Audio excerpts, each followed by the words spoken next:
وَلَقَدْ يَسَّرْنَا الْقُرْآنَ لِلذِّكْرِ فَهَلْ مِن مُّدَّكِرٍ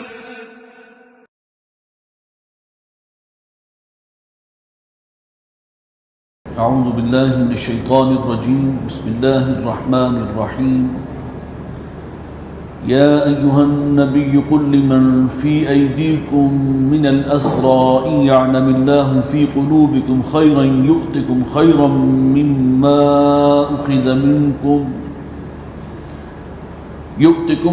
مما اخذ منکم ویغفر لکم واللہ غفور رحیم صدق اللہ العظیم رب اشرح لی صدری ویسر لی امری واحلل عقدۃ من لسانی یفقهوا قولی اللہم الہمنی رشدی واعذنی من شرور نفسی آمین یا رب العالمین۔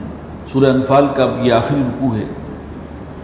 یا ایھا النبی قل لمن فی ایدیکم من الاسریٰ، اے نبی صلی اللہ علیہ وسلم کہہ دیجئے ان سے کہ جو آپ کے ہاتھ میں ہیں یعنی قبضے میں ہیں قیدی، ان یعلم اللہ فی قلوبکم خیرا، اگر اللہ تعالیٰ تمہارے دلوں میں کوئی خیر کوئی نیکی دیکھے گا، یؤتکم خیرا مما اخذ منکم، تو وہ تمہیں دے گا اس سے کہیں بہتر جو تم سے لیا گیا ہے۔ اگر تمہارے اندر خیر پیدا ہو جائے، ایمان لے آؤ، تو یہ اس کے نتیجے ہیں کہ جو سامنے آئیں گے۔ یؤتکم خیرا مما اخذ منکم، وہ دے گا تمہیں اس سے بہت بہتر جو تم سے لیا گیا ہے فدیہ۔ ویغفر لکم، اور وہ تمہیں بخش دے گا۔ واللہ غفور الرحیم، اللہ بخشنے والا مہربان ہے۔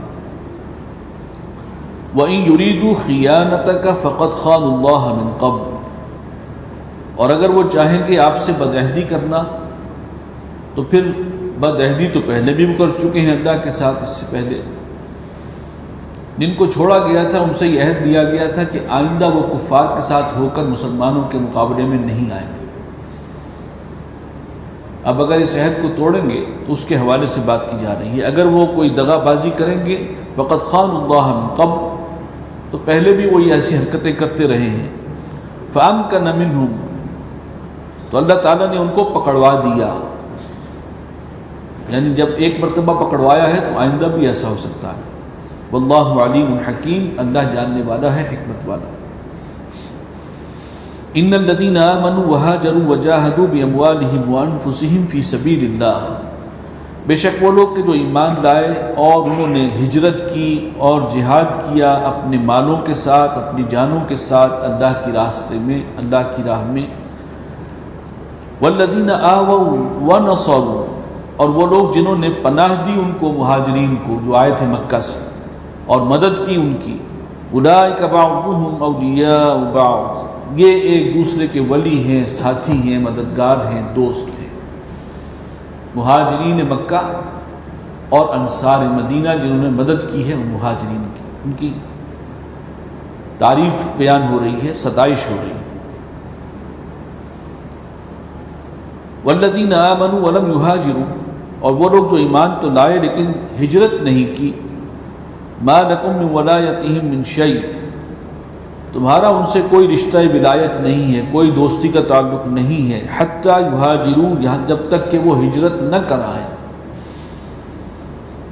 وَإِنِ اسْتَنصَرُوكُمْ فِي الدِّينِ، اور اگر وہ تم سے مدد چاہیں دین کے معاملے میں، وہ کہیں کہ ہمیں دبا لیا گیا ہے، ہمارے پر ظلم ہو رہا ہے، ہم پر جبر کیا جا رہا ہے، ہماری مدد کو آؤ، فَعَلَيْكُمُ النَّصْرُ، تو بہرحال پھر ان کی مدد تم پر لازم ہوگی۔ إِلَّا عَلَىٰ قَوْمٍ بَيْنَكُمْ وَبَيْنَهُمْ مِيثَاقٌ، سوائے اس کے کہ مقابلے میں ایسی قوم ہو کہ جس کے اور تمہارے درمیان کوئی عہد کوئی پیکٹ جو ہے وہ ہو چکا ہو۔ جو لوگ ہجرت نہیں کر سکے، اپنے قبیلے میں کہیں بیٹھے ہوئے ہیں، لیکن اس قبیلے کا کوئی مسلمانوں کے ساتھ معاہدہ ہو چکا ہے اوپر کے لیول پر، تو پھر اس کے خلاف کارروائی نہیں کی جا سکے گی کہ ان کی مدد کے لیے یہاں سے جائیں لوگ مہاجرین کی مدد کے لیے۔ تو عہد جو ہے اس کی اہمیت ہے۔ واللہ بما تعملون بصیر، جو کچھ تم کرتے ہو اللہ دیکھتا ہے۔ والذین کفروا بعضهم اولیاء بعض، اور جو کافر ہیں وہ بھی ایک دوسرے کے ولی اور رفیق ہیں، خوش پناہ ہیں، مددگار ہیں۔ الا تفعلوہ، اگر تم نے ایسا نہ کیا، یعنی اپنے ان ساتھیوں کی مدد نہ کی جو بیچارے دبا لیے گئے ہیں، جو ہجرت نہیں کر سکے، وہ مدد کے لیے پکار رہے ہیں اور تم نے کچھ نہ کیا، تکن فتنۃ فی الارض، تو پھر پھیل جائے گا فتنہ زمین میں، وہ فساد کبیر، اور بڑا فساد مچے گا۔ والذین آمنوا وہاجروا وجاہدوا فی سبیل اللہ، اس آیت کو ذرا غور سے پڑھیے گا۔ اہل ایمان کون ہیں سچے اور پکے؟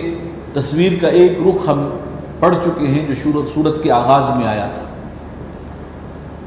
وہ لوگ کہ جب ان کے سامنے اللہ کا نام لیا جائے تو ان کے دل جو ہیں وہ لرز اٹھے اللہ کی رعب سے، اس کی ہیبت سے، اور جب آیات کی تلاوت کی جائے قرآن کی تو ان کے ایمان میں اضافہ ہوتا ہے اور وہ اپنے رب پر توکل کرتے ہیں اور وہ نماز قائم رکھتے ہیں، زکوٰۃ ادا کرتے ہیں۔ اولئک هم المؤمنون حقا، یہ ہیں سچے مومن، حقیقی معنوں میں مومن۔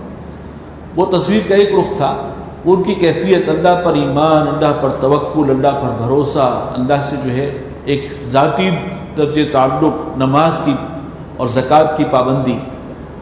اب ایک خارج میں جو کرنا ہے، خارجی ان کی ایکٹیویٹیز کیا ہیں، وہ اس میں آ رہی ہیں۔ والذین آمنوا وہاجروا وجاہدوا فی سبیل اللہ، اور وہ لوگ جو ایمان لائے، جنہوں نے ہجرت کی اور پھر جہاد کیا اللہ کی راہ میں۔ والذین آووا ونصروا، اور وہ لوگ جنہوں نے ان کو پناہ دی اور ان کی مدد کی، یعنی مہاجرین اور انصار۔ اولئک هم المؤمنون حقا، یہ ہیں سچے اور پکے مومن، وہ جن کے دل میں وہ ایمان کی کیفیت تھی، عمل میں اس کا ظہور کیا ہو رہا ہے، وہ ہجرت کر رہے ہیں، وہ جہاد کر رہے ہیں اللہ کی راہ میں، اور ایک دوسرے کی مدد کر رہے ہیں کافروں کے مقابلے میں۔ لہم مغفرۃ ورزق کریم، یہ وہ ہیں جن کے لیے بخشش ہے اور بہت باعزت رزق ہے اللہ کے ہاں۔ یہ اب تصویر مکمل ہوئی بندہ مومن کی۔ پہلے رکوع میں وہ بات آئی تھی ایک رخ، دوسرے رکوع میں یہ دوسرا رخ۔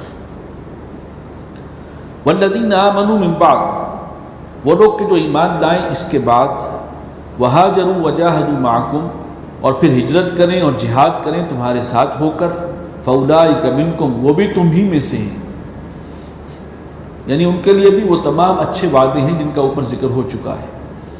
وَأُولُو الْأَرْحَامِ بَعْضُهُمْ أَوْلَىٰ بِبَعْضٍ فِي كِتَابِ اللَّهِ، اور جو رشتہ دار ہیں وہ آپس میں زیادہ حقدار ہیں ایک دوسرے کے اللہ کی شریعت کے معاملے میں، یعنی یہ جو مواخات ہوئی تھی مہاجرین اور انصار کی، تو اس میں یہ بات کہ بھائی بھائی تو بن گئے، لیکن یہ سمجھ لو کہ قانونی طور پر نہیں ہے، یہ اس سے اوپر ایک درجہ ہے، روحانی درجہ ہے، نیکی کے اعتبار سے ہے۔ شریعت کے اندر اعتبار وہی ہوگا، اصل بھائی بھائی جو ہیں جن میں وراثت تقسیم ہونی ہے وہ وہی ہیں جو حقیقی ہیں، جو ایک والد کی اولاد ہے، تو اس اعتبار سے ان کا جو ہے فرق کر دیا گیا کہ وَأُولُو الْأَرْحَامِ بَعْضُهُمْ أَوْلَىٰ بِبَعْضٍ فِي كِتَابِ اللَّهِ، اللہ کے قانون میں جو آپس کے رشتہ دار ہیں جن میں حقیقی رشتہ ہے وہ زیادہ اہم ہیں، وہ زیادہ حقدار ہیں، وراثت تقسیم ہوگی تو انہی میں ہوگی۔ ان اللہ بکل شیء علیم، اللہ تعالیٰ ہر شے کا علم رکھنے والے ہیں، اور یہ بات پہلے بھی آ چکی ہے۔ لیکن اگر کوئی شخص، کوئی مہاجر اپنے انصاری بھائی کے لیے بھی چاہتا ہے کہ میری وراثت میں سے اس کو حصہ ملے، اس کا راستہ کھلا ہے، وہ یہ ہے کہ اس کے حق میں وصیت کر جائے، لیکن جو مستقل حصے دار ہیں ان میں تو وہی نام ہیں جو آ چکے ہیں، وہ ان مستقل حصے داروں میں یہ بھائی شریک نہیں ہوں گے۔ سورہ انفال ختم ہوئی، اب سورہ توبہ شروع ہو رہی ہے۔ ان دونوں کے اندر جو ایک خاص معنوی نسبت ہے وہ یہ ہے کہ پہلا غزوہ یہ ہے نبی صلی اللہ علیہ وسلم کی حیات طیبہ کا غزوہ بدر، اس کا تفصیلی ذکر تھا سورہ انفال میں۔ آپ کی حیات طیبہ کا آخری غزوہ ہے غزوہ تبوک، اس کا تفصیلی ذکر ہے اب اس صورت میں سورہ توبہ میں۔ گویا یہ صورت جو ہے سورہ انفال جو ہم نے پڑھی ہے یہ سن 2 ہجری میں نازل ہوئی ہے، اور سورہ توبہ یہ زیادہ تفصیلی صورت ہے، اس کے 16 رکوع ہیں، تقریباً ایک پارے پر مشتمل ہے، اس کا بڑا حصہ سن 9 میں نازل ہوا ہے۔ اور کچھ آیات اس سے پہلے صلح حدیبیہ کے بعد سن 7 ہجری میں یا 8 ہجری میں بھی نازل ہوئی ہیں، لیکن یہ مدنی دور کا آخری حصہ ہے۔ اس کی ایک خاص بات یہ ہے کہ اس کے آغاز میں بسم اللہ نہیں لکھی جاتی، اور یہ بھی اسی طریقے سے چلی آ رہی ہے حضور صلی اللہ علیہ وسلم کے دور سے۔ اس کے اسباب کیا ہیں اس پہ لوگوں نے اپنی اپنی رائے دی ہے۔ ایک رائے جو والد محترم کی تھی وہ میں پیش کر دوں گا کہ بالکل آغاز ہی میں دو ٹوک انداز میں مشرکین سے کہا جا رہا ہے کہ سارے معاہدے ختم ہیں اور اب تمہارے ساتھ کوئی روح رعایت نہیں ہوگی، اور 4 مہینے کے بعد 4 مہینے کی مہلت ہے، جو ایمان نہیں لائے گا ان کا قتل عام کیا جائے گا۔ چونکہ پہلی ہی آیت میں یہ مضمون ہے تو بسم اللہ الرحمن الرحیم، اس کے اندر اللہ تعالیٰ کی صفت رحمت کی 2 شانیں بیان ہوئیں، الرحمن اور الرحیم، تو شاید اس کی وجہ سے وہ ایک یہاں پر صفت رحمت کے اس درجے بیان کے بعد اور پھر اتنی 2 ٹوک بات، واللہ عالم ایک سبب یہ بھی ہو سکتا ہے کہ اس میں بسم اللہ جو ہے وہ نہیں لکھی جاتی اور نہیں پڑھی جاتی اس صورت کے آغاز میں۔ البتہ بیچ میں سے کہیں آپ پڑھیں گے تو بسم اللہ پڑھ کے شروع کر سکتے ہیں۔ براءۃ من اللہ ورسولہ الی الذین عاہدتم من المشرکین، اعلان برات ہے اللہ کی طرف سے اور اس کے رسول کی جانب سے ان لوگوں سے کہ مشرکین میں سے جن سے اے مسلمانوں تم نے عہد کر رکھے ہیں، معاہدے کر رکھے ہیں، ان تمام معاہدوں کے حوالے سے اعلان برات ہے، اس کی ذمہ داری ختم ہے، اللہ اور رسول کی طرف سے ایک ٹوٹل اعلان۔ آگے تفصیل آئے گی کہ ان میں سے بعض معاہدے برقرار رہیں گے جو میعادی ہیں۔ فسیحوا فی الارض 4 اشہر، تو چلو پھرو زمین میں 4 مہینے تک، وَاعْلَمُوا أَنَّكُمْ غَيْرُ مُعْجِزِ اللَّهِ، اور جان لو کہ تم اللہ کے قابو سے نکل نہیں سکتے، اللہ کو تھکا نہیں سکتے، وَأَنَّ اللَّهَ مُخْزِي الْكَافِرِينَ، اور اللہ رسوا کر کے رہے گا ان کافروں کو۔ وَأَذَانٌ مِّنَ اللَّهِ وَرَسُولِهِ إِلَى النَّاسِ يَوْمَ الْحَجِّ الْأَكْبَرِ، اور اس بات کا اعلان کرنا ہے، سنا دینا ہے اللہ اور رسول کی جانب سے تمام لوگوں کو یوم حج اکبر، حج اکبر کے دن۔ حج اکبر کے دن سے مراد یہ ہے کہ میدان عرفہ میں ذو الحجہ کی 9 تاریخ کو اصل حج الحج العرفہ، اور چونکہ اس وقت سب کے سب جو ہیں وہ ایک میدان میں جمع ہوتے ہیں، تو اس وقت اعلان کر دیا جائے کہ مشرکین سے جو بھی سابقہ معاہدے ہوئے وہ آج سے ختم ہے۔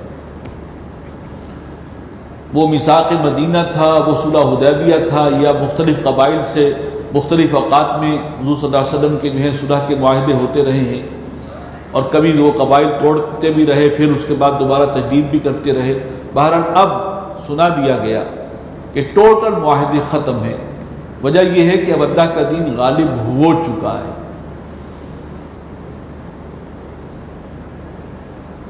وَأَذَانٌ مِّنَ اللَّهِ وَرَسُولِهِ إِلَى النَّاسِ يَوْمَ الْحَجِّ الْأَكْبَرِ، چنانچہ جب یہ آیات نازل ہوئی تو حضور صلی اللہ علیہ وسلم نے حضرت علی کو بھیجا کہ میری طرف سے میدان عرفہ میں یہ اعلان کر دینا، کیونکہ ان آیات کے نزول سے پہلے قافلہ حج روانہ ہو چکا تھا۔ حضرت ابوبکر رضی اللہ تعالی عنہ کو امیر بنایا نبی اکرم صلی اللہ علیہ وسلم نے۔ آپ خود تشریف نہیں لے گئے تھے اس سال، سن 9 کی بات ہے، یہ سن 9 کا حج، گویا سن 9 کا اواخر ہے، ذو الحجہ تو آخری مہینہ ہوتا ہے سال کا، اس وقت یہ آیات نازل ہوئی ہیں، اور حضور صلی اللہ علیہ وسلم نے حضرت علی سے کہا کہ اب تم میری جگہ پر جا کر یہ اعلان کر دینا اور سب کو سنا دینا۔ تمام قبائل عرب اور ان کے نمائندے موجود ہوتے ہیں، لہٰذا پورے عالم میں یہ بات اسی طریقے سے مشتہر ہوگی، پھیل جائے گی۔ وَأَذَانٌ مِّنَ اللَّهِ وَرَسُولِهِ إِلَى النَّاسِ يَوْمَ الْحَجِّ الْأَكْبَرِ أَنَّ اللَّهَ بَرِيءٌ مِّنَ الْمُشْرِكِينَ وَرَسُولُهُ، کیا اعلان کرنا ہے کہ اللہ اور اس کے رسول بری ہیں مشرکین سے، تمام سابقہ معاہدے ختم ہیں، اس کا اعلان کر دیں۔ فَإِن تُبْتُمْ فَهُوَ خَيْرٌ لَكُمْ، تو اگر تم توبہ کر لو یعنی ایمان لے آؤ، پھر تو ہماری برادری کا حصہ ہو، مسلم برادری کا، پھر تو امت کا حصہ ہو گئے، تو تمہارے حق میں بہتر ہوگا۔ وَإِن تَوَلَّيْتُمْ، اور اگر تم اب بھی نہ مانو گے، فَاعْلَمُوا أَنَّكُمْ غَيْرُ مُعْجِزِ اللَّهِ، تو جان لو کہ تم اللہ کو تھکا نہیں سکتے، اس کے قابو سے نکل نہیں سکتے۔ وَبَشِّرِ الَّذِينَ كَفَرُوا بِعَذَابٍ أَلِيمٍ، اور اے نبی خوشخبری سنا دیجئے ان کافروں کو ایک دردناک عذاب کی۔ دیکھیے جو عذاب تمام قوموں پر پہلے آتا رہا جن کی طرف اللہ نے رسولوں کو بھیجا، اور جب ان کی قوموں نے ماننے سے انکار کیا تو کیا ہوا آخر میں؟ عذاب ہلاکت، کوئی طوفان میں غرق کر دیا گیا، کوئی بڑے جو ہے وہ زلزلے سے جو ہے ہلاک کر دیے گئے، کسی پر پتھروں کی بارش ہو رہی ہے، پوری قوم ہلاک کر دی گئی۔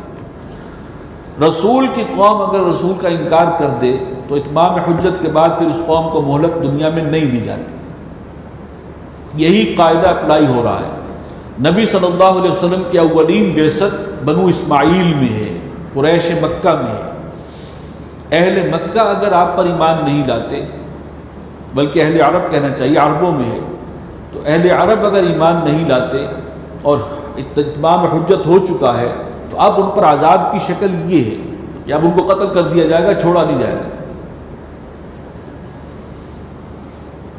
اسی لیے آگے الفاظ آئے رہے ہیں وَبَشِّرِ الَّذِينَ كَفَرُوا بِعَذَابٍ أَلِيمٍ إِلَّا الَّذِينَ عَاهَدتُّم مِّنَ الْمُشْرِكِينَ، سوائے ان مشرکین کے جن سے تم نے عہد کیا تھا، اور ثُمَّ لَمْ يَنْقُصُوكُمْ شَيْئًا، اور انہوں نے اس کے اندر کبھی کوئی خیانت نہیں کی، وَلَمْ يُظَاهِرُوا عَلَيْكُمْ أَحَدًا، اور تمہارے خلاف کسی بھی دشمن کی مدد نہیں کی تمہارے مقابلے میں، فَأَتِمُّوا إِلَيْهِمْ عَهْدَهُمْ إِلَى مُدَّتِهِمْ، ایسے قبائل جن کا یہ رویہ رہا ہے اور مسلمانوں کے خلاف کسی سازش میں شریک نہیں ہوئے، کسی حملے میں شریک نہیں ہوئے، انہوں نے جو عہد کیا اس کی اب تک پاسداری کی ہے، ان کے عہد کو پورا کرو ان کی مدت تک، یعنی جو عہد ہوا کرتا تھا بالعموم یہ معاہدہ ہمارے درمیان اتنے سال کے لیے ہے، اب وہ جو مدت طے ہوئی ہے اس وقت تک ان کے ساتھ یہ عہد جو ہے وہ برقرار رہے گا۔ ان اللہ یحب المتقین، بے شک اللہ تعالیٰ پسند کرتا ہے متقین کو۔ یہ بھی تقوی کا ایک مظہر ہے کہ انسان عہد نہ توڑے اور پابندی جو ہے وہ اس کو جو شرائط تھی ان کو نہ توڑے۔ فَإِذَا انْسَلَخَ الْأَشْهُرُ الْحُرُمُ، تو جب 4 مہینے حرمت والے گزر جائیں، حرمت والے مہینے گزر جائیں، فَاقْتُلُوا الْمُشْرِكِينَ حَيْثُ وَجَدتُّمُوهُمْ، حرمت والے مہینے تو اب گزرنے تھے، جو ہے یہ جس مہینے یہ نازل ہو رہا ہے تو یہ تو ذی الحجہ ہوگا، ذی الحجہ کے بعد جو ہے وہ محرم پر جو ہے یہ ختم ہو جاتے ہیں اشہر الحرم۔ فَاقْتُلُوا الْمُشْرِكِينَ حَيْثُ وَجَدتُّمُوهُمْ، تو اب قتل کر دو مشرکین کو جہاں کہیں پاؤ، وَخُذُوهُمْ وَاحْصُرُوهُمْ، اور انہیں پکڑو اور ان کا گھیراؤ کرو، وَاقْعُدُوا لَهُمْ كُلَّ مَرْصَدٍ، اور ہر گھات کی جگہ پر ان کے لیے بیٹھو، یعنی مورچہ لگا کر بیٹھو، گھات میں بیٹھو ان کے لیے۔ فَإِن تَابُوا وَأَقَامُوا الصَّلَاةَ وَآتَوُا الزَّكَاةَ فَخَلُّوا سَبِيلَهُمْ، اور پھر اگر وہ توبہ کریں اور نماز قائم کریں اور زکوٰۃ ادا کریں، یہ فوری ظاہری علامت ہے مسلمان کی، وَخَلُّوا سَبِيلَهُمْ، تو پھر ان کا راستہ چھوڑ دو۔ ان اللہ غفور الرحیم، اللہ تعالیٰ بخشنے والا ہے، مہربان ہے۔ اب یا تو وہ ایمان لے آئیں گے، اور یا دوسرا راستہ کون سا رہ گیا کہ اس عرصے کے اندر وہ ملک چھوڑ کر نکل جائیں، اور تیسری کوئی شکل نہیں ہے۔ پھر اگر وہ نہیں نکلے اور ایمان بھی نہیں لائے تو جہاں پاؤ قتل کرو۔ وَإِنْ أَحَدٌ مِّنَ الْمُشْرِكِينَ اسْتَجَارَكَ، اور اگر کوئی مشرک جو ہے وہ اے نبی آپ سے پناہ مانگے، فَأَجِرْهُ حَتَّى يَسْمَعَ كَلَامَ اللَّهِ، وہ پناہ مانگ رہا ہے کہ اچھا مجھے پہلے آپ بتائیں آپ کا دین کیا ہے، میں پوری طرح سمجھ نہیں سکا ہوں، مجھ پر واضح کریں۔ تو فرمایا کہ پناہ دے دیا کریں انہیں یہاں تک کہ وہ سن لیں اللہ کے کلام کو۔ ثم ابلغه مأمنہ، پھر پہنچا دیں اس کو اس کے امن کی جگہ، کہ ٹھیک ہے تم نے سن لیا، اب گھر جاؤ فیصلہ کرو اور پھر اس کے بعد بتاؤ۔ ذالک بأنہم قوم لا یعلمون، یہ سہولت اس لیے دی جا رہی ہے کہ یہ لوگ علم نہیں رکھتے تھے، ان کو صحیح معلومات نہیں تھی، اور اگر کوئی معلومات حاصل کرنا چاہتا ہے تو اس کو موقع دیا جائے۔ یہ ہیں وہ آیات جو سن 9 میں نازل ہو رہی ہیں، اور سن 9 کے بھی بالکل آخر میں، حج کے ایام۔ اگلے جو رکوع ہیں، 2 رکوع جو آ رہے ہیں، یہ ذرا اس سے پہلے کے ہیں، صلح حدیبیہ کے بعد جو حالات تھے اور فتح مکہ تک کے، اس دور میں یہ آیات نازل ہوئی ہیں جو اب ہم پڑھنے چلیں۔ کیف یکون للمشرکین عہد عند اللہ وعند رسولہ، کیسے ہو سکتا ہے مشرکوں کے لیے کوئی عہد، کوئی معاہدہ اللہ کے نزدیک اور اس کے رسول کے نزدیک، الا الذین عاہدتم عند المسجد الحرام، سوائے اس عہد معاہدے کے جو اے مسلمانوں تم نے کیا تھا ان سے، کہاں پر؟ مسجد حرام کے پاس۔ یہ معاہدہ کون سا ہے ذہن میں لائیے؟ حدیبیہ کا، اور اصل میں یہ ہوا تھا سن 6 میں۔ فما استقاموا لکم فاستقیموا لہم، جب تک وہ تمہارے ساتھ سیدھے رہیں تم بھی ان کے ساتھ سیدھے رہو، یعنی جب تک اس معاہدے کی پابندی وہ کریں اے مسلمانوں تم بھی کرو۔ ان اللہ یحب المتقین، اللہ تعالیٰ پسند کرتا ہے ان کو جو احتیاط کرنے والے ہیں، جو معاہدے کو توڑنے سے بچتے ہیں۔ کیف وإن یظہروا علیکم، اور کیوں کر رہے گی صلح؟ حال تو یہ ہے کہ وإن یظہروا علیکم، اگر ان کا بس چلے تم پر، وہ تم پر قابو پا لیں، لا یرقبوا فیکم الا ولا ذمہ، تو وہ لحاظ نہیں کریں گے تمہارے معاملے میں، نہ رشتہ داری کا اور نہ کسی عہد کا، معاہدے کا۔ یہ اصل میں 2 سال جب یہ رہی، صلح رہی ہے، اور 2 سال کے بعد مشرکین کی طرف سے اس صلح کی ایک شق کی خلاف ورزی ہو گئی، تو حضور صلی اللہ علیہ وسلم نے اس کی بنیاد پر صلح کے خاتمے کا اعلان کر دیا کہ تم نے اس شق کی خلاف ورزی کی ہے۔ ابو سفیان گئے، اس وقت وہ قریش مکہ کے سردار ابو سفیان تھے، ابھی ایمان نہیں لائے تھے، وہ مدینہ گئے، ان کی بڑی خواہش ہوئی کہ صلح کی تجدید ہو جائے۔ وجہ یہ تھی کہ ان 2 سالوں میں جب نو وار پیکٹ ہو گیا سن 6 میں، اب حضور صلی اللہ علیہ وسلم کو موقع ملا اسلام کی دعوت دور دور قبائل تک پہنچانے کا۔ اب اطمینان تھا، نو وار پیکٹ 10 سال کے لیے ہوا تھا، یہ بھی آپ کو معلوم ہونا چاہیے صلح حدیبیہ کے نتیجے میں۔ تو 2 سال کے بعد ہی قریش کی طرف سے ایک معاملے کی، ایک شق کی خلاف ورزی ہو گئی، اور ان 2 سالوں میں مسلمانوں کی قوت اب ماشاءاللہ پہلے کے مقابلے میں بہت زیادہ بڑھ چکی تھی، تعداد بہت زیادہ بڑھ چکی تھی، انفلوئنس بہت زیادہ بڑھ چکا تھا جزیرہ نما عرب کے اندر۔ اب حضور صلی اللہ علیہ وسلم کے پاس وہ آئے ہیں کہ صلح کی تجدید ہو جائے، آپ نے تجدید سے انکار کر دیا، آپ نے خاموشی اختیار کی۔ ابو سفیان ناکام واپس لوٹے، اور اب ان کے اندر بھی پریشانی پیدا ہوئی کہ مسلمانوں کی قوت اب بہت بڑھ گئی ہے، اب ہمارے لیے مقابلہ مشکل ہوگا۔ تبھی کوشش کر رہے تھے کہ ٹھیک ہے 10 سال تک معاہدہ جو ہے اس کو ریٹین کر لیا جائے۔ حضور صلی اللہ علیہ وسلم نے اس کے بعد جو ہے وہ خفیہ طور پر تیاری شروع کر دی مکہ کے اوپر حملہ کرنے کی، مشرکین عرب کے ساتھ، لیکن خفیہ انداز سے۔ چنانچہ وہ پھر مسلمانوں کے چونکہ بہت سے عزیز وہاں رہتے تھے جو خاص طور پر مہاجر تھے، مکہ سے آئے تھے، ان کے رشتہ دار تھے، عزیز تھے، روک دیا گیا کہ کوئی کسی کو نہ بتائے۔ لیکن بہرحال مسلمانوں میں کچھ ایسے تھے جن کے دلوں میں نرم گوشہ تھا، ہم ان پر حملہ کریں گے، وہ ہمارے بھائی بند ہی ہیں، رشتہ دار ہیں، ہمارے ہم قبیلہ ہیں، اور ان کے ساتھ براہ راست ہم جنگ جو ہے، پہلے تو وہ جنگ چھیڑتے تھے تو ہم مقابلے بھی آتے تھے، اب ہم جا کر جنگ کریں۔ ہیزیٹیشن تھا کچھ، اس میں مسلمانوں کی غیرت کو للکارا جا رہا ہے، ان کی جو جذبہ ایمانی ہے اس کو للکارا جا رہا ہے۔ اب پڑھیے اس تناظر میں یہ آیت، کیفا یعنی صلح، کچھ لوگ چاہتے تھے صلح برقرار رہے، اب کیسے صلح برقرار رہ سکتی ہے؟ وَإِن يَظْهَرُوا عَلَيْكُمْ لَا يَرْقُبُوا فِيكُمْ إِلًّا وَلَا ذِمَّةً، اگر ان کا بس چلے تم پر، وہ تم پر قابو پائیں تو وہ تو لحاظ نہیں کریں گے نہ تمہاری رشتہ داری کا اور نہ کسی عہد معاہدے کا۔ يَرْضُونَكُمْ بِأَفْوَاهِهِمْ، وہ لوگ جو ہیں وہ تمہیں راضی کرتے ہیں اپنے منہ کی باتوں سے، میٹھی میٹھی باتیں کر کے۔ وَتَابَ قُلُوبُهُمْ، اور ان کے دل انکاری ہیں، اندر سے کچھ اور ہیں وہ۔ وَأَكْثَرُهُمْ فَاسِقُونَ، ان میں سے اکثر بدعہد ہیں، عہد توڑنے والے ہیں۔ اشتروا بآیات اللہ ثمنا قلیلا، یہ مکے والوں کا ذکر ہو رہا ہے، بیچ ڈالا انہوں نے اللہ کی آیات کو تھوڑی سی قیمت کے عوض۔ فصدوا عن سبیلہ، اور رک گئے ہیں اللہ کے راستے سے۔ انہم ساء ما كانوا يعملون، بہت ہی بری حرکتیں ہیں جو یہ کرتے ہیں۔ لا يرقبون فی مؤمن الا ولا ذمہ، وہ تو لحاظ نہیں کرتے کسی مسلمان کے حق میں قرابت داری کا اور نہ عہد معاہدے کا، انہیں تو بالکل کوئی اس کا کوئی لحاظ ہے ہی نہیں۔ وَأُولَٰئِكَ هُمُ الْمُعْتَدُونَ، اور وہی ہیں کہ جو حد سے بڑھنے والے ہیں، زیادتی تو اصل میں انہوں نے کی ہے۔ فَإِن تَابُوا وَأَقَامُوا الصَّلَاةَ وَآتَوُا الزَّكَاةَ، تو پھر اگر وہ توبہ کر لیں، نماز قائم کریں اور زکوٰۃ ادا کریں، فَإِخْوَانُكُمْ فِي الدِّينِ، پھر تو ٹھیک ہے، پھر تو دین میں تمہارے بھائی ہیں، ویسے بھی بھائی بند ہیں، ہم قبیلہ ہیں، ایک علاقے کے ہیں، اب دینی طور پر بھی ہو جائیں گے، وہ تو کوئی مسئلہ ہی نہیں ہے۔ وَنُفَصِّلُ الْآيَاتِ لِقَوْمٍ يَعْلَمُونَ، اور ہم کھول کر بیان کرتے ہیں آیات کو، احکام کو ان لوگوں کے لیے کہ جو جاننا چاہتے ہیں۔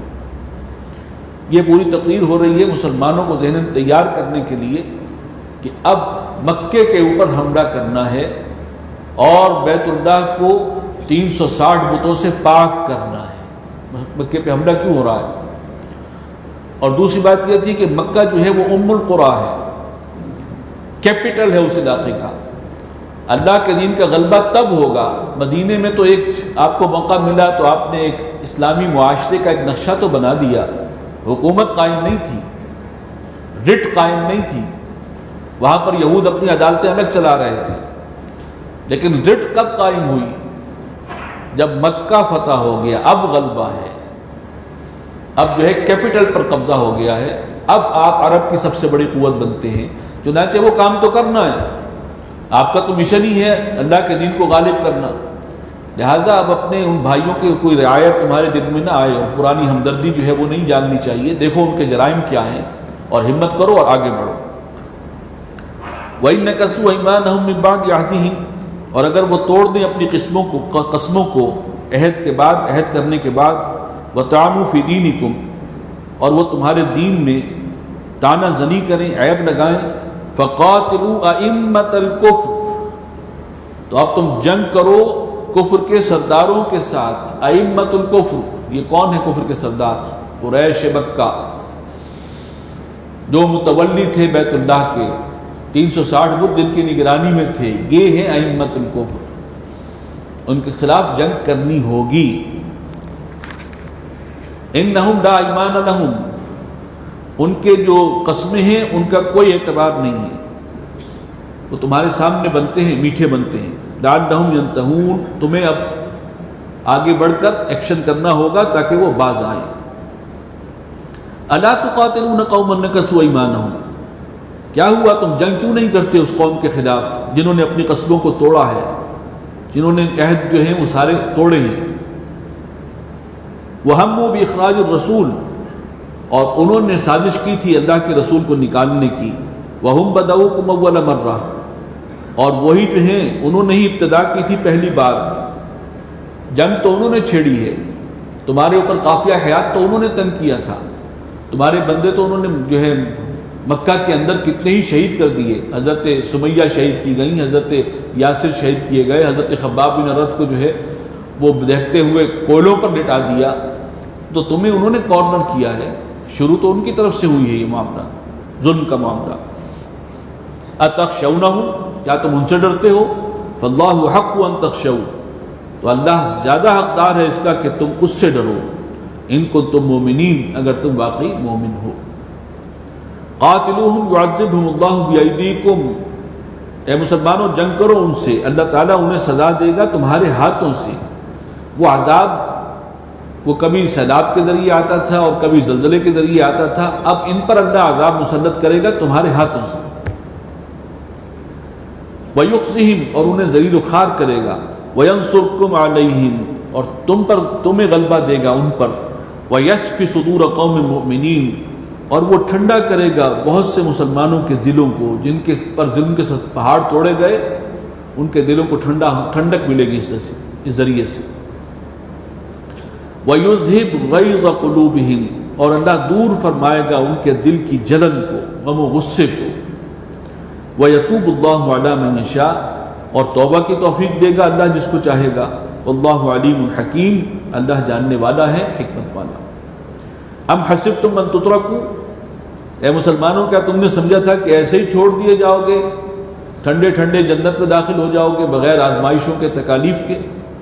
وَلَمَّا يَعْلَمِ اللَّهُ الَّذِينَ جَاهَدُوا مِنكُمْ، حالانکہ اللہ نے تو ابھی تک یہ ظاہر ہی نہیں کیا کہ کون ہیں جو تم میں سے واقعی جہاد کرنے والے ہیں۔ جو ہر دم تیار ہیں اللہ کی راہ میں جہاد و قتال کے لیے. وَلَمْ يَتَّخِذُوا مِن دُونِ اللَّهِ وَلَا رَسُولِهِ وَلَا الْمُؤْمِنِينَ وَلِيجًا، اور یہ کہ جنہوں نے نہیں بنایا اللہ کے سوا اور اس کے رسول کے سوا اور سچے اہل ایمان کے سوا کسی کو اپنا جگری دوست، اپنا بھیدی، اپنا یار غار. یہ ہے اصل میں ایمان کا ٹیسٹ کہ اللہ اس کے رسول اور سچے مومنوں کے سوا کسی کو اپنا جگری دوست نہ بناؤ، کسی کو اپنا بھیدی نہ بناؤ، کسی پر اپنے راز نہ کھولے جائے. یہ ٹیسٹ ہو رہے ہیں تمہارے. واللہ خبیر بما تعملون، اور اللہ باخبر ہے جو کچھ تم عمل کرتے ہو. ما کان للمشرکین ان یعمروا مساجد اللہ، مشرکوں کو حق نہیں پہنچتا کہ وہ آباد کریں اللہ کی مسجدوں کو. شاہدین علی انفسہم بالکفر، اس حال میں کہ وہ اپنے کفر پر خود گواہ ہیں. انہیں کیا حق پہنچتا ہے؟ انہوں نے اس مرکز توحید کا کیا حلیہ بگاڑ رکھا ہے؟ 360 بت رکھے ہوئے ہیں، انہیں کیا حق ہے؟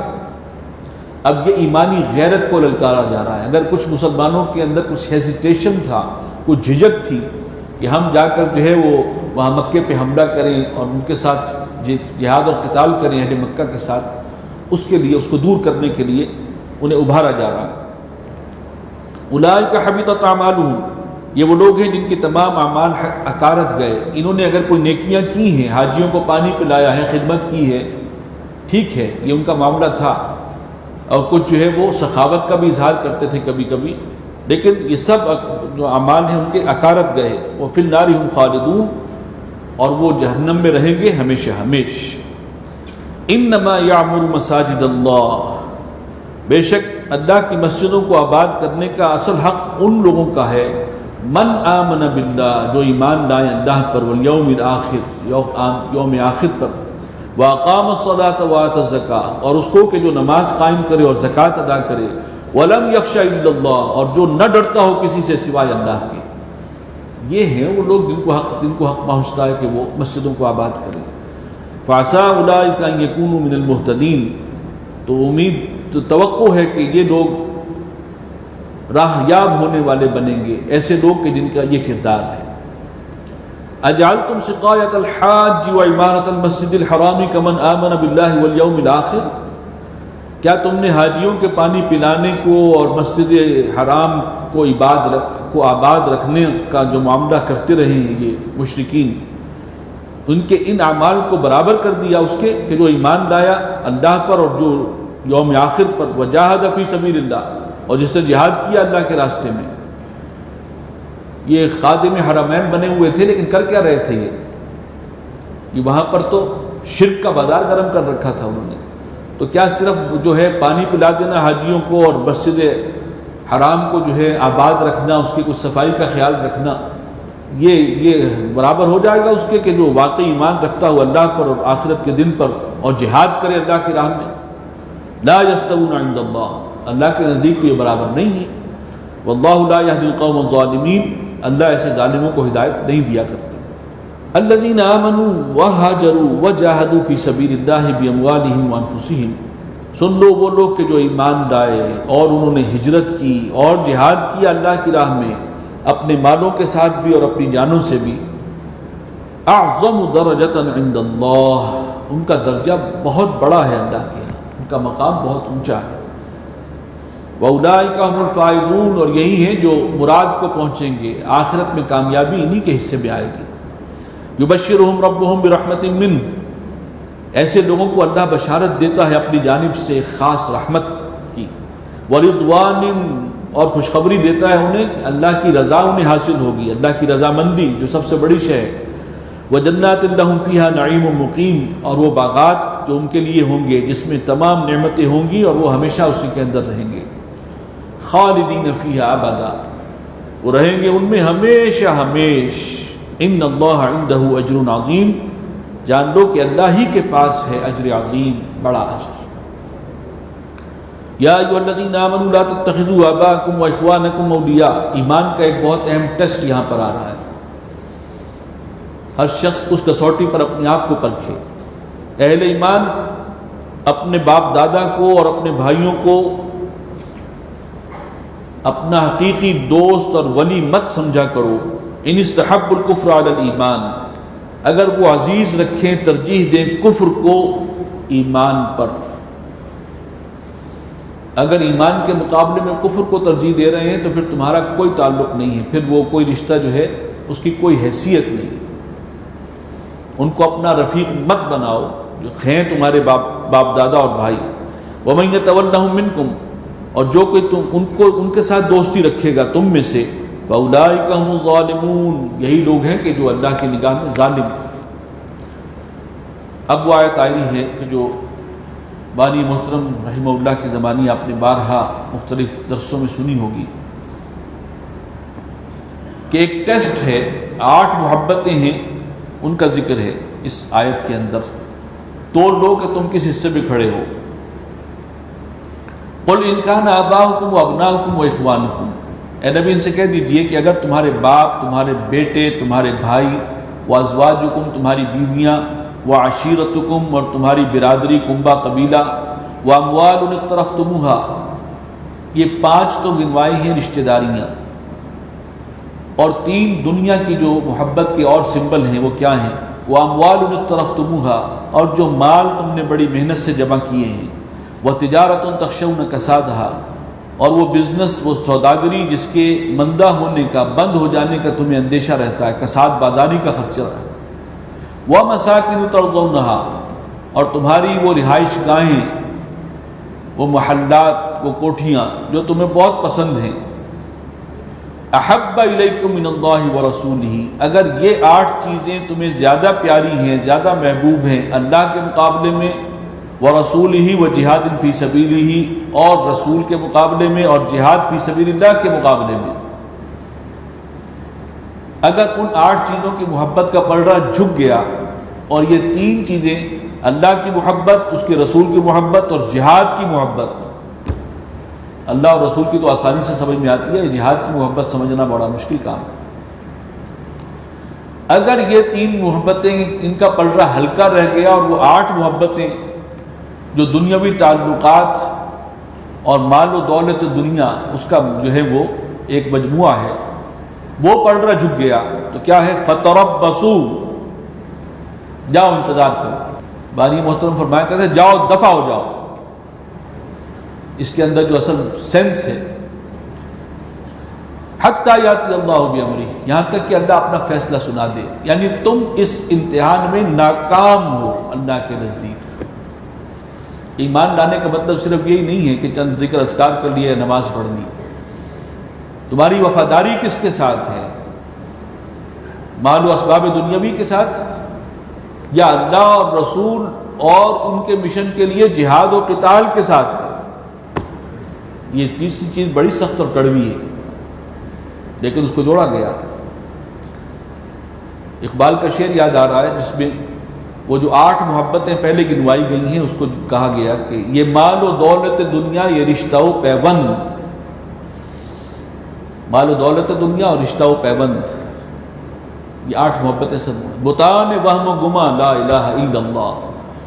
اصل بات تو یہ ہے، یہ ہم نے اپنے وہم کے کچھ گمان ہیں، بت پال رکھے ہیں، اصل حقیقت کیا ہے؟ لا الہ الا اللہ۔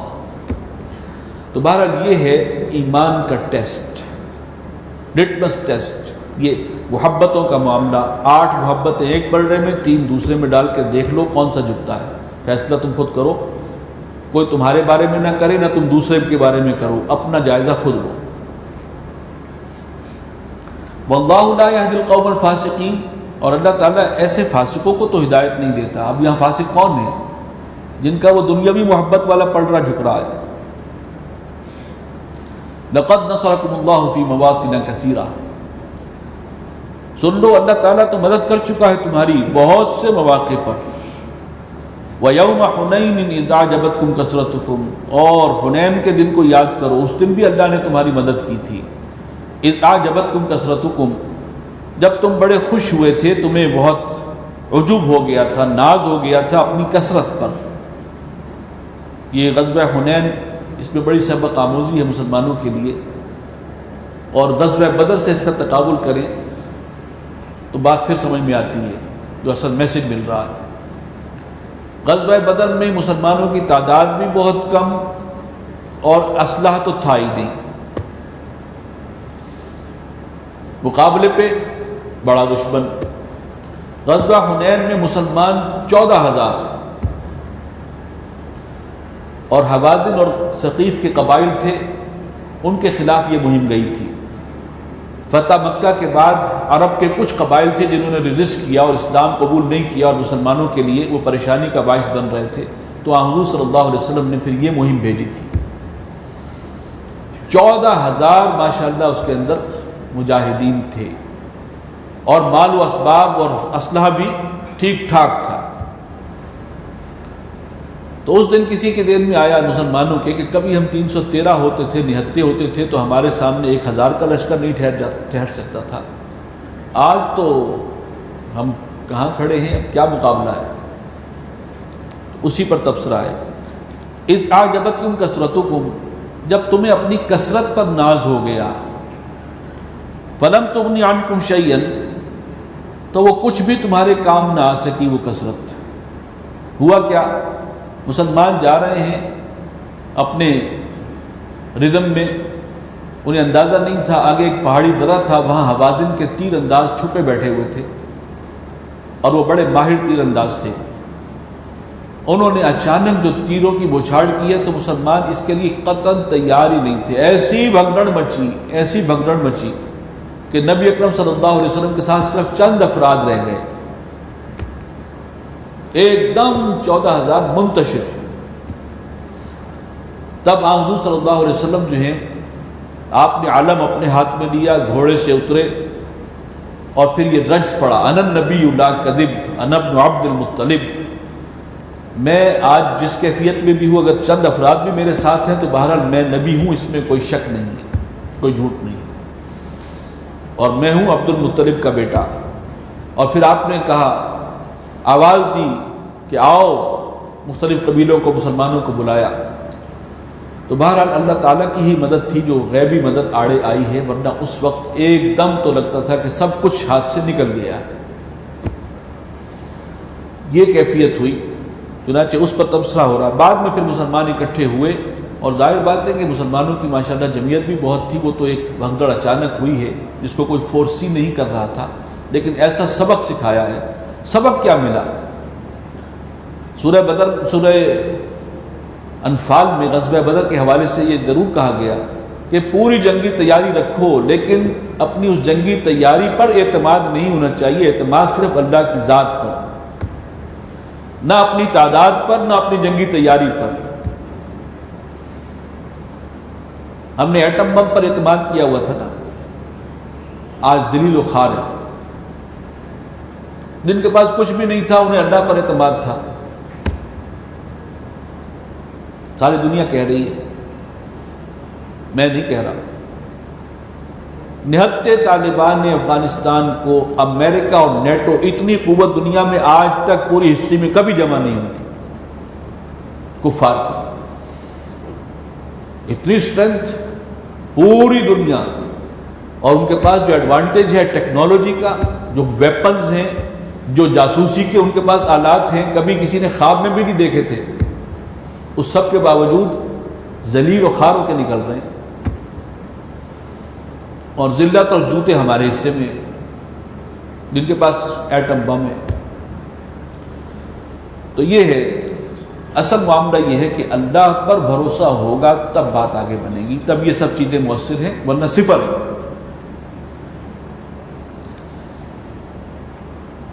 فلم تغنی عنکم شیئا، تو وہ تمہاری جو کثرت تھی اور تعداد تھی 14,000 جس پر تمہیں ناز تھا، وہ کچھ کام نہ آ سکی۔ وضاقت علیکم الارض بما رحبت، اور زمین تم پر تنگ ہو گئی اپنی تمام تر فراخی اور وسعت کے باوجود۔ ثم ولیتم مدبرین، اور پھر تم پیٹھ دکھا کر بھاگ کھڑے ہوئے، جس کا جدھر منہ نکلا ادھر کو بھاگا۔ ثم انزل اللہ سکینتہ علی رسولہ، پھر اللہ تعالیٰ نے سکینت نازل فرمائی اپنے رسول پر صلی اللہ علیہ وسلم، وعلی المؤمنین، اور اہل ایمان پر، وَأَنزَلَ جُنُودًا لَّمْ تَرَوْهَا، اور پھر ان لشکروں کو نازل کیا جن کو تم نہیں دیکھ رہے تھے، پھر تمہاری مدد کی ہے فرشتوں سے۔ وَعَذَّبَ الَّذِينَ كَفَرُوا، اور پھر اللہ نے سزا دی کافروں کو، یعنی بالآخر انہیں شکست ہوئی۔ وَذَلِكَ جَزَاءُ الْكَافِرِينَ، اور کافرین کی تو یہی سزا ہے۔ ثم يتوب الله من بعد ذلك على من يشاء، اور پھر اللہ تعالیٰ توبہ کی توفیق دے گا اس کے بعد جس کو چاہے گا اپنے بندوں میں سے۔ واللہ غفور الرحیم، اللہ بخشنے والا ہے، مہربان ہے۔ یا ایھا الذین آمنوا انما المشرکون نجس فلا یقربوا المسجد الحرام بعد عامهم ھذا، اہل ایمان یہ جو مشرک ہیں یہ نجس ہیں، ناپاک ہیں، تو دیکھو آئندہ اس سال کے بعد وہ مسجد حرام کے قریب نہ آنے پائیں۔ آئندہ کوئی مشرک حج نہیں کر سکتا، عمرہ نہیں کر سکتا، اعلان ہو گیا۔ وَإِنْ خِفْتُمْ عَيْلَةً، اور اگر تمہیں اندیشہ ہے فقر کا، تنگ دستی کا، اس لیے کہ بہرحال ان کی معیشت کا بہت کچھ دار و مدار اس پر بھی تھا، حاجیوں کی آمد و رفت ہے، عمرے کے لیے آ رہے ہیں، سامان تجارت بھی آ رہا ہے، خورد و نوش کا سامان بھی آ رہا ہے۔ وہاں پر ظاہر بات ہے مکہ کا آپ کو معلوم ہے وہاں تو گھاس بھی نہیں اگتی تھی، وہ تو پتھر ہی پتھر ہے، بواد غیر ذی زرع، لیکن چاروں طرف سے، ہر طرف سے جو ہے رزق کے سامان جو ہیں چلے آ رہے ہیں۔ تو اب انہیں خیال ہوا کہ اگر ہم نے مشرکین کو روک دیا آئندہ عمرے کے لیے اور حج پہ آنے سے تو کہیں معیشت ہماری نہ بیٹھ جائے اور جو اب تک ایک سلسلہ روزگار بنا ہوا تھا وہ ختم نہ ہو جائے۔ فرمایا کہ ایسا مت سوچو، ان خفتم عائلۃ، اگر تمہیں اندیشہ ہے تنگ دستی کا، فسوف یغنیکم اللہ من فضلہ ان شاء، تو ڈرو نہیں، آئندہ اللہ تعالیٰ اپنے فضل و کرم سے تمہیں غنی کر دے گا، وہ محتاج نہیں ہے، تمام رزق کے وسائل اس کے قبضہ قدرت میں ہے۔ ان اللہ علیم حکیم، بے شک اللہ صاحب علم ہے، حکمت والا ہے۔ قاتل الذین لا یؤمنون باللہ ولا بالیوم الآخر، جنگ کرتے رہو ان لوگوں سے کہ جو ایمان نہیں لاتے اللہ پر اور نہ یوم آخر پر۔ ولا یحرمون ما حرم اللہ ورسولہ، اور وہ حرام نہیں سمجھتے اس چیز کو کہ جس کو اللہ نے اور اس کے رسول نے حرام ٹھہرایا ہے۔ یہاں اب کن سے جنگ کا ذکر ہو رہا ہے؟ یہ ہیں یہود و نصارہ جو جزیرہ نما عرب کے اندر تھے۔ یہود کے تو 3 قبائل موجود تھے نا، وہ بہرحال ان کو بے دخل کیا گیا، وہ خیبر میں جا کے آباد ہو گئے، لیکن تھے وہیں پر جزیرہ نما عرب کے اندر۔ ان کے ساتھ کیا معاملہ کرنا ہے؟ مشرکین کو تو صاف کہہ دیا گیا کہ جب 4 مہینے پورے ہو جائیں گے اشہر حرم تو جس کو پاؤ قتل کر دو، ہاں اس سے پہلے ایمان لے آئے یا اس ملک سے نکل جائے، یہ اس کی مرضی ہے۔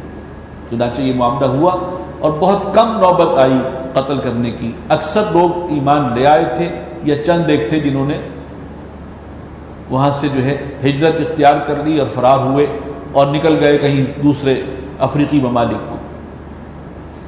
یہود کے لیے اصول آ رہا ہے، قاتل الذین لا یؤمنون باللہ ولا بالیوم الآخر، مسلمانوں ان سے بھی جنگ کرو جو ایمان نہیں رکھتے اللہ پر اور یوم آخر پر۔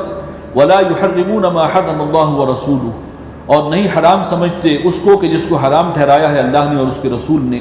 ولا یدینون دین الحق، اور نہ ہی وہ دین حق کو اپنا دین بنانے کے لیے تیار ہیں۔ دین حق تو وہ ہے جو محمد صلی اللہ علیہ وسلم پر نازل ہوا۔ من الذین اوتوا الکتاب، ان لوگوں میں سے کہ جو اہل کتاب ہیں، یہ تذکرہ ان کا ہو رہا ہے۔ حتی یعطوا الجزیۃ عن ید وہم صاغرون، ان سے بھی جنگ کرو یہاں تک کہ وہ جزیہ دینا قبول کریں اپنے ہاتھ سے اور چھوٹے ہو کر رہیں، ذلیل ہو کر رہیں۔ اہل کتاب، یہود اور بھی دوسرے مذاہب والے رہ سکتے ہیں اسلامی ریاست کے اندر، لیکن کس صورت میں؟ وہ جزیہ دیں گے اور کم تر درجے پر رہیں گے، وہ سٹیزن شپ جو ہے ان کی وہ فل لیول کی نہیں ہے۔ خاص طور پر ملکی معاملات کے اندر جو قانون کے معاملات ہیں، حکومت چلانے کے معاملات ہیں، جو اسٹریٹجی کے معاملات ہیں، جہاں پر مشورے ہوتے ہیں، وہاں پر ان کا کوئی دخل نہیں ہو سکتا، اس لیے کہ یہ تو اسلامک ریاست ہے، آئیڈیولوجیکل اسٹیٹ، ان کو اجازت ہے، ان کو قتل کرنے کی ضرورت نہیں ہے۔ یہی اب اصول ہے قیامت تک کے لیے تمام غیر مسلموں کے لیے۔ مشرکین عرب کے لیے خاص معاملہ تھا کہ حضور صلی اللہ علیہ وسلم کی بعثت انہی میں ہوئی تھی، اور اس قوم کو جس میں رسول کو بھیجا جاتا ہے اس کو پھر معاف نہیں کیا جاتا، وہ اگر ایمان نہیں لاتے تو ان کو تو قتل کرنا ہے۔ لیکن باقی لوگوں کے لیے یہ ہے کہ کسی کو جبراً مسلمان نہیں کیا جائے گا، ہاں وہ اللہ کے دین کی بالادستی قبول کریں، یعطوا الجزیۃ عن ید وہم صاغرون، اور اس بالادستی کو قبول کر کے خود نیچے چھوٹے ہو کر رہیں اور جزیہ ادا کریں. یہی ہے جو قیامت تک کے لیے اب اصول ہے. بارک اللہ لی ولکم فی القرآن العظیم ونفعنی وإیاکم بالآیات والذکر الحکیم.